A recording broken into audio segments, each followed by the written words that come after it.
KBC में करोड़पति पति। सूरज के जीवन का एक ही फंडा था कि मेहनत तो गधा भी करता है, घर बैठे जो कमाए समझदार वही होता है। इसीलिए उसने कभी नौकरी ही नहीं ढूंढी। इस बात से हालांकि उसकी पत्नी शिखा बिल्कुल भी अग्री नहीं करती थी, पर फिर भी सूरज को समझाना बेकार था। टीवी में कैसे बनोगे करोड़पति का ऐड देखकर उसे लगा कि बस अब तो घर बैठे ही वो करोड़पति बन सकता है, और उसके पीछे उसने अपने सारे सोर्सेस एक्टिव कर दिए। 2 हफ्ते में उसके कलीग के साले के पड़ोसी के बेटे का सोर्स निकलता है जो कि उसे शो में पहुंचा सकता है, और सूरज उससे मिलने चला जाता है। अच्छा, तो हमें मुकेश जी बता रहे थे कि आप हमें शो में पहुंचा सकते हैं। हाँ, उसमें कोई तकलीफ नहीं है। मैं कल अगर कोशिश करूँ तो इसी महीने में आपका नंबर आ जाएगा। अरे ये तो बहुत बढ़िया हो गया। अच्छा, वो सिलेबस और क्वेश्चन पेपर का कोई जुगाड़ है क्या? उसका तो कोई जुगाड़ नहीं है। तो वो वाकई में कुछ भी पूछ सकते हैं? हाँ, वो तो बच्चन जी पर है, जो पढ़ते हैं वो पूछ लेते हैं। पहली कोशिश फेल होने पर अब सूरज के सामने एक बहुत बड़ा सवाल था कि आखिर जवाब कहाँ से लाए। तब शिखा ने एक सजेशन दिया, क्यों ना सूरज अपने चचेरे भाई सुमित से मदद मांगे, जो कि यूपीएससी की तैयारी कर रहा था। हालांकि इतनी मेहनत करना सूरज को समझ में नहीं आता था, पर कोई और रास्ता ना मिलने पर वो आखिर सुमित से बात करता है। अरे सुमित, हमारा कैसे बनोगे करोड़पति के लिए सिलेक्शन होने वाला है। तुम हमें थोड़े चिट बनाने में मदद करोगे क्या? अरे भैया, चिट बनाए तो सालों हो गए, उसमें हमारा एक्सपर्टीज नहीं है। बल्कि आप बोलो तो हम आपकी पढ़ने में जरूर मदद कर सकते हैं। हट, कैसी अनाप शराब बातें कर रहा है तू। सूरज ने सुमित को मना तो कर दिया था, पर तैयारी करने के सिवाय कोई चारा उसे दिख भी नहीं रहा था। खासकर जब 12 के पेपर लीक करने के एक्सपर्ट शुक्ला जो भी हाथ जोड़ लेते हैं। आखिर सूरज को सुमित के पास जाना ही पड़ा, और उसने सुमित और शिखा से वादा किया कि वो बहुत मेहनत करेगा। 1 महीने की तैयारी के बाद फाइनल हुआ कि शो से 1 हफ्ते पहले एक ट्रायल खेला जाएगा, जहां पर सारे रिश्तेदार ऑडियंस की जगह पर होंगे और शिखा सवाल पूछेगी। दूर दराज से भी रिश्तेदार आकर हाजिर हो गए देखने कि आखिर कैसे बनेगा सुमित करोड़पति। सब कुछ सेट था, और इतने में सूरज आकर अपना स्पीच देता है। ये 1 महीना मेरे लिए आसान नहीं था, पर अपने भाई सुमित और अपनी पत्नी शिखा की मदद से मैं इतनी दूर पहुंच पाया हूँ। मेरे मम्मी पापा के आशीर्वाद ने भी बहुत साथ दिया है मेरा।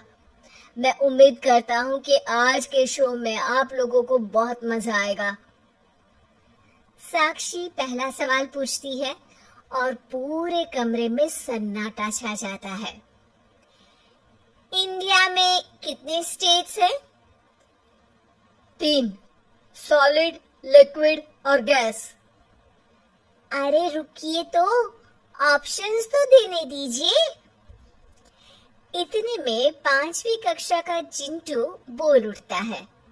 अरे क्या मामा, आप तो पहले सवाल पर ही आउट हो गए। अरे बेटा, पहला सवाल तो ट्रायल होता है ना। अरे तुम अब देखना। देखने जैसी बात तो थी ही। सूरज को इतना शांत किसी ने नहीं देखा था।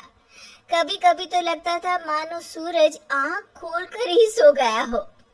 मामा जल्दी करो प्लीज, कल सुबह पनवेल भी तो निकलना है।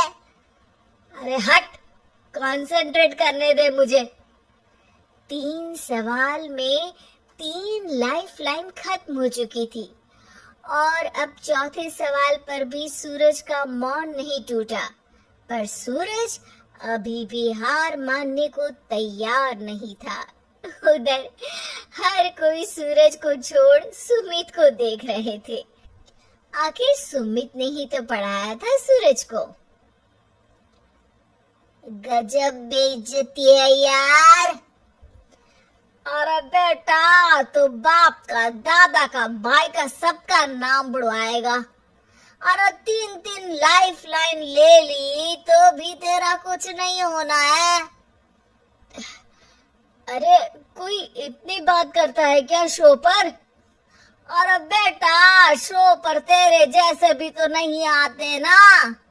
सूरज की ये जंग आखिर 1 घंटे बाद 5वें सवाल पर खत्म हो गई, जब उसने इंडिया के नेशनल बर्ड का नाम कहा, कौवा।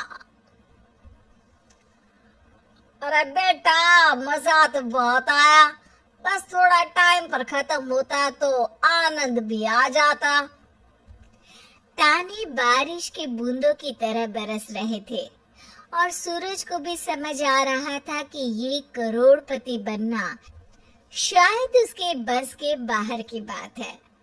पर वो आखिर ये बात मान कैसे लेता? वो सख्त लौंडा जो ठहरा, उसने सोचा कि बेइज्जती तो हो ही चुकी है, पर अगर मैं हार नहीं मानूं तो शायद कुछ हो सकता है। शिखा, तुम देखना, असली शो में आग लगा दूंगा, आग, करोड़पति बनूंगा मैं। हाँ, सब्जियां खत्म हो गई है घर पे, ले आओ। पहले पति बन जाओ, फिर करोड़पति बनना। अरे गजब बेइज्जती है यार। बेटा, अभी तो घर पर ही हुई है, 1 हफ्ते में तो तुम देश के सामने करवा कर आओगे। वैसे जब टीवी पर जाओ ना, तो बस अपने मम्मी का ही नाम लेना, ठीक है? कोई पूछे तो बोलना कि पापा नहीं है मेरे। अरे पढ़ाई की, पेपर निकलवाए, इतने सारे लोगों को खाना खिलवाया, क्या फर्क पड़ा? इसीलिए मैं कहता हूँ कि मेहनत तो गधा भी करता है, घर बैठे जो कमाए वही सिकंदर। लेकिन मामा, गधे भी जानते हैं कि हमारा राष्ट्रीय पक्षी मोर है।